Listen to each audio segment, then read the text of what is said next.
So, And does anyone have the... that's Shay who burst through the screen of brush, right? It is, Okay. as he's about to do a foolish thing. Okay, are you ready? Yes. Okay.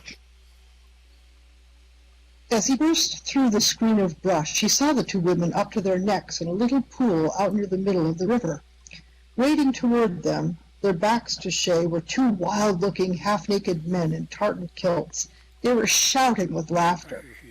Shay did a foolish thing. He drew his épée, slid down the 6-foot bank, and plowed into the water after the men, yelling. They whirled about, whipped out broadswords from rawhide slings, and splashed toward him. He realized his folly. Knee-deep in water, he would be unable to use his footwork. At best, his chances were no more than even against one of these men. Two. The bell guard of the épée gave a clear, ringing note as he parried the first cut. His riposte missed, but the kilted man gave a little. Shay, out of the tail of his eye, saw the other working around to get behind him. He parried, thrust, parried. Woo! Yelled the wild man and swung again. Shay backed a step to bring the other into field of vision. Cold fear gripped him, lest his foot slip on an unseen rock. The other man was upon him, swinging his sword up with both hands for the kill.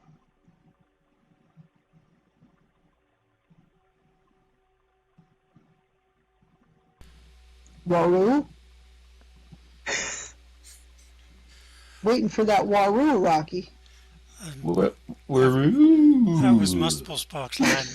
That was me. Oh, well, okay, but it was too good to not have. Shay knew sickeningly that he couldn't get his guard around in time. Thump! A rock bounced off the man's head. The man sat down. Shay turned back to the first and just parried a cut at his head. The first kill he was really boring in now. Shay backed another step, slipped, recovered, parried, and backed. The water tugged at his legs. He couldn't meet the furious wings squarely for fear of snapping his light blade. Another step back, and another, and the water was only inches deep. Now, disengage. I'm sorry, nothing about Vidaf, your mic is on. Another step back, and another, and the water was only inches deep. Now, disengage, double, 1-2, lunge, and the needlepoint slid through the skin and lungs and skin again. Shay recovered and watched the man's knees sag. Down he went. There, the other was picking himself out of the water some distance down. When Shay took a few steps toward him, he scrambled up the bank and ran like a deer, his empty sword sling banging against his back. Amaret's voice announced, "You may come now, gentlemen." Shay and Chalmers went back to the river to find the girls dressed and drying their hair by spreading it to the sun in their hands. Shay asked Britomart, First of all, I want to apologize if you heard that. You threw that rock, didn't you? Aye, thanks and more than thanks, Squire Harold. I cry, your grace, for having thought that slaughtering blade of yours a toy. Don't mention it. That second bird would have nailed me if you hadn't beamed him with a rock. But say, why did you just sit there in the pool? A couple of steps would have taken you to the deep water. Or can't you swim? We can swim, but it would not be meet to expose our modesty by leaving the pool, least of all to the wild Durga. Shay forbore to argue about the folly of modesty that exposed one to death, or to a fate that Britomart would undoubtedly consider worse. The blonde beauty was showing a much friendlier disposition toward him, and he did not wish to jeopardize it by argument over undebatable questions. When they rode on, Britomart left Amaret to inflict her endless tale of woe on Chalmers, while she rode with Shay. Shay asked leading questions, trying not to reveal his own ignorance too much. Britomart was, it transpired, one of Queen Gloriana's companions, or officers, a count in the old Frankish sense of the term. There were 12 of them, each charged with the righting of wrongs in some special field of the land of Faerie. Ye old-time policeman, thought Shay. He asked whether there were grades of authority among the companions. Britomart told him. That hangs by that matter is under consideration. In questions involving the relations of man to man, I am less than those gallant knights, Sir Campbell and Sir Triamond. Again, should it be a point of justice, the last authority rests with Sir Archegall. Her voice changed a trifle on the last word. She remembered how she had mentioned Archegall the evening before. What's he like? Oh, a most gallant, princely rogue, I warrant you. She touched her horse with the spurs so that he pranced, and she had to soothe him with, Quiet, Beltran. Yes? Well, for the physical side of him, somewhat dark of hair and countenance, tall and so strong with lance that not Red Cross or Prince Arthur himself can bear the shock of his charge. That was how I came to know him. We fought. I was the better with the spear, but at swords he overthrew me, and was like to have killed me before he found I was a woman. I fell in love with him forthwith. singular sort of courtship, thought Shay, but even in the world I come from, there are girls who fall for that kind of treatment. Aloud, he said. I hope he fell for you, too.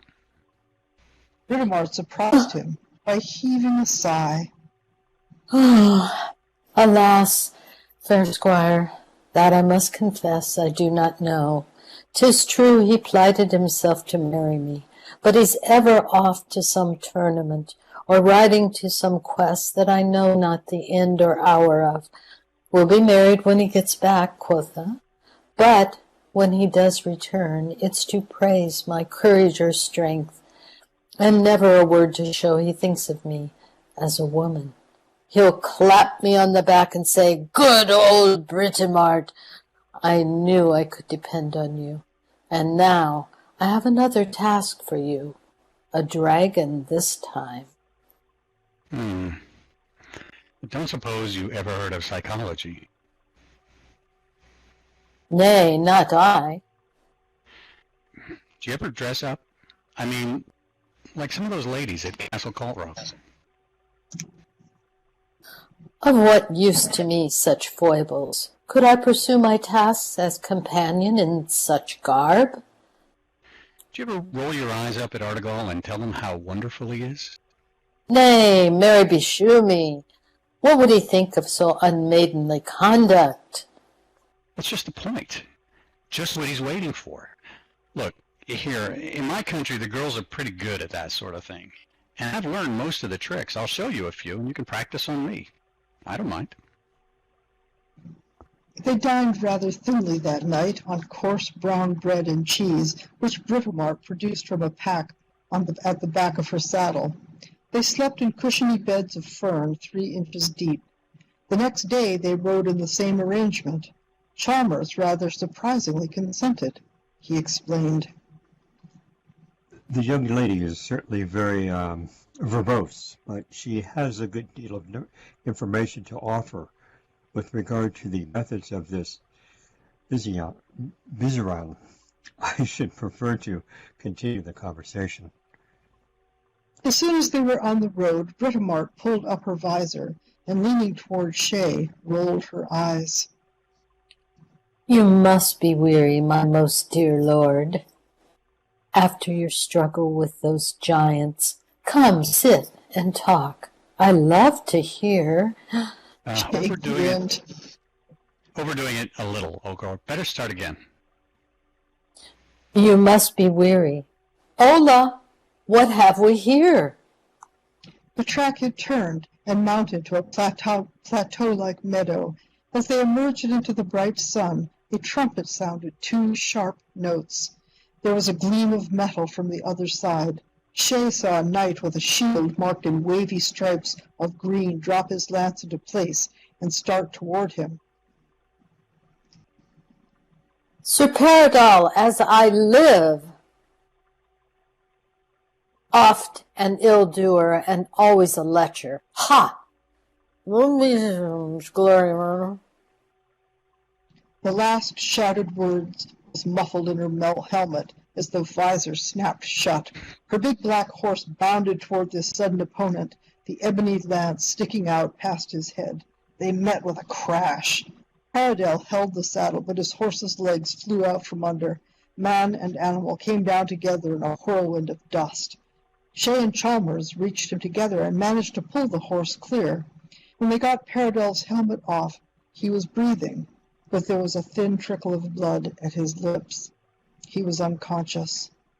Shay gazed at him a moment, then had an inspiration. Say, Britomart, what are the rules about taking the arms of a guy like that? Britomart looked at her late opponent without pity. Since the false knave attacked us, I suppose they belong to me. He must have heard I was traveling in your company. Oh, the perils I go through. Shay was not to be put off. I was wondering if maybe I couldn't use that outfit. Paradel's squire, a youth with a thin fuzz of beard on his chin, and the trumpet over his shoulder, had joined them. He was bending over his master, trying to revive him by forcing the contents of a little flask between his lips. Now he looked up. Nay, good sir, punish him not so. He did but catch a glimpse of you as you rode up, and mistook this dame for the Lady Florimel. A flush of anger went up Britomart's face. In very truth. Now, if I had no thought before of penalties, this would be more than I needed. Sir, I am Britomart of the Companions, and this Paradel of yours is the most foul scoundrel. Strip him of his arms. What about me? That tournament's coming up, and I'm going to use it. Just going to keep talking to interrupt me. You could not ride in the tournament in a knight's arms without being yourself knight, fair squire. I think my young friend would make a very good addition to the knights of your Queen Gloria's court. Gloriana, sorry. True, reverend sir, but the obligation of knighthood is not lightly undertaken. He must either watch by his arms in a chapel all night, and have 2 proved knights to vouch him, or he must perform some great deed on the battlefield. Here we have neither the one nor the other. I remember how my Scudamore... Couldn't you swear him in as a kind of deputy? There is no... 'Tis true, I have no squire at present. If you, Master Harold, would take the oaths and ride as my squire, that is, without a crest to your helmet, it might be managed. The oath was simple enough, about allegiance to Queen Gloriana and Britomart in her name, a promise to suppress malefactors, protect the weak, and so on. Shay and Chalmers pulled off Sir Paradel's armor together. His squire clucked distractedly through the process. Paradel came to in the middle of it, and Chalmers had to sit on his head until it was finished. Shay learned that a suit of armor was heavier than it looked. It was also a trifle small in the breastplate. Fortunately, Paradel, a plump young man with bags under his eyes, had a large head, so there was no trouble with the well-padded helmet, from which Britomart knocked off the crest with the handle of her sword. She also lent Shay her own shield cover. She explained that Paradel's engrailed green bars would cause any of a half-dozen knights to challenge him to a death duel on sight. They'd eaten the last of their provisions at lunch. Shay had remarked to Chalmers on the difficulty of getting a bellyful of adventure and one of food on the same day. So the sight of Sardaraine's castle all rough and craggy and set amid trees, held a welcome promise of food and entertainment. Unlike that of Caltrop, it had a portcullis and gate open into the immense courtyard. Here, workmen were hammering at temporary stands at one side. The place was filled with knights and ladies, most of them familiar to Britomart and Amoret. Shay quite lost track of the number he was introduced to. In the hall before the dinner trumpet he met one he'd remember. Saturain himself, a thick bear of a man with a spade beard and a huge voice.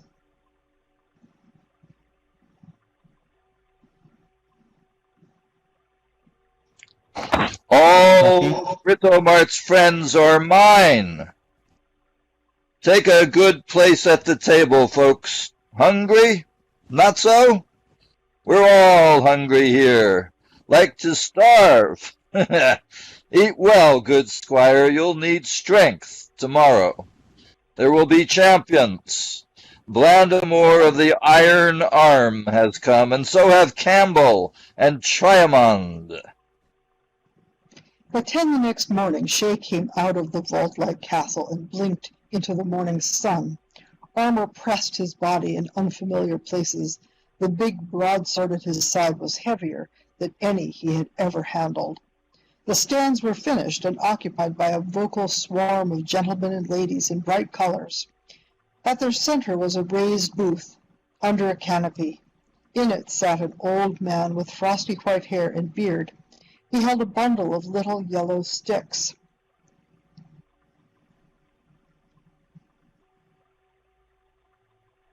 Who's he? Asked Shay of Britomart, walking just a step ahead of him across the wide courtyard to a row of tents at the opposite side. Shh! The honorable judge of the lists. Each time one of the knights scores a brave point, he shall notch the stick of that knight, and thus the winner will be chosen. They had reached the row of tents, behind which grooms held horses. A trumpet blew 3 clear notes, and a mounted herald rode right past them. Behind him came Saturain on a big white horse. He had his helmet off and was grinning and bobbing his head like a clumsy, amiable bear. He held a richly carved gold casket. As he reached the front of the stands, he opened it up and took from it a long girdle, intricately worked and flashing with jewels. The trumpeter blew another series of notes and shouted in a high voice, This is the girdle of Florimel, which none but the chaste may wear. It shall be the prize of the lady judged most beautiful of all at this tourney, and she shall be the lady to that knight who gains the prize of valor and skill. These are the rules. Some piece of rubbish, eh, folks? Shay heard Britomart next to him mutter something about no manners. The woodland knight completed his circuit and came to a stand near them. The squire passed up his helmet. From the opposite side of the lists, a knight came forward, carrying a long, slim lance, with which he had lightly tapped Saturain's shield. Then he rode back to his place. Do you know him? Nay, I ken him not. Some Saracen. See how his helmet ends in a spike and crescent peak, and his shoulder plates flare outward? The trumpet sounded again, 2 warning notes. The antagonists charged. There was a clang like a dozen dropped kettles. Bright splinters of wood flew as both spears broke. Neither man went down, but the Saracen's horse was staggering as he reached Shay's end of the lists, and he himself reeling drunkenly in the saddle, clutching for support. Saturain was judged winner amid a patter of applause. Shay caught sight of Chalmers in the stands, shouting with the rest. Beside him was a heavily veiled woman, whose slender bodiced figure in the tight gown implied good looks. Another knight had taken his place at the opposite end of the lists. The crowd murmured. Blandemar of Iron Arm. remarked Britomart as the trumpets blew. Again came the rush and the whang of metal. This time Satyrane had aimed more shrewdly. Blandemar popped out of his saddle, lit on the horse's rump, and slid to the ground, amid a shout of applause. Before he could be pulled aside, another knight had taken his place. Satyrane rode him down too, but came back from the encounter with his visor up, calling, "Give oars!"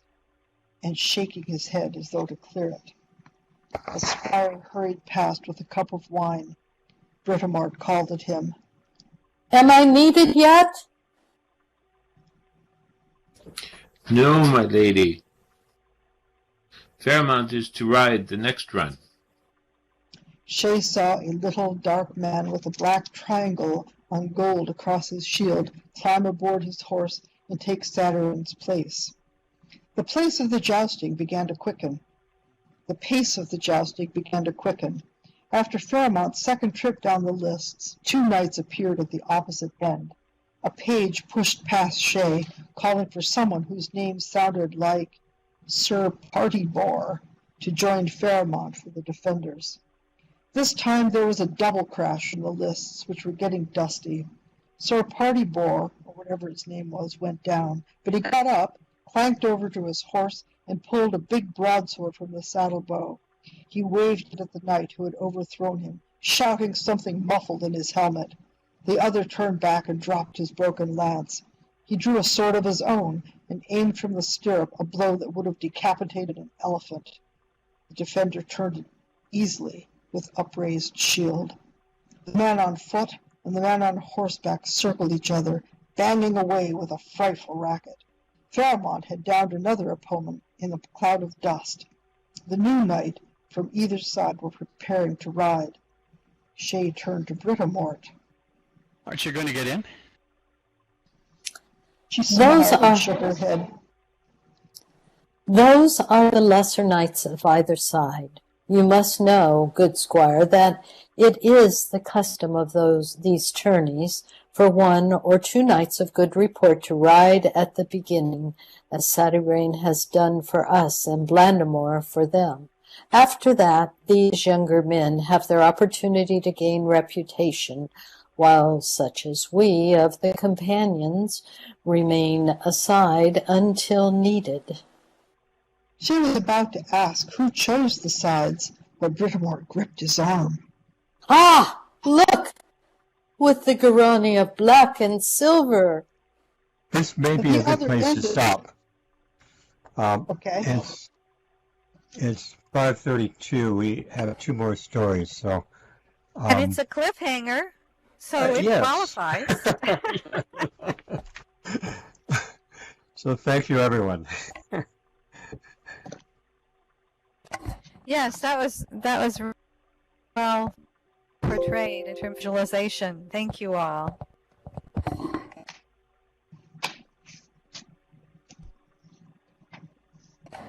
Over that, do you have your dice?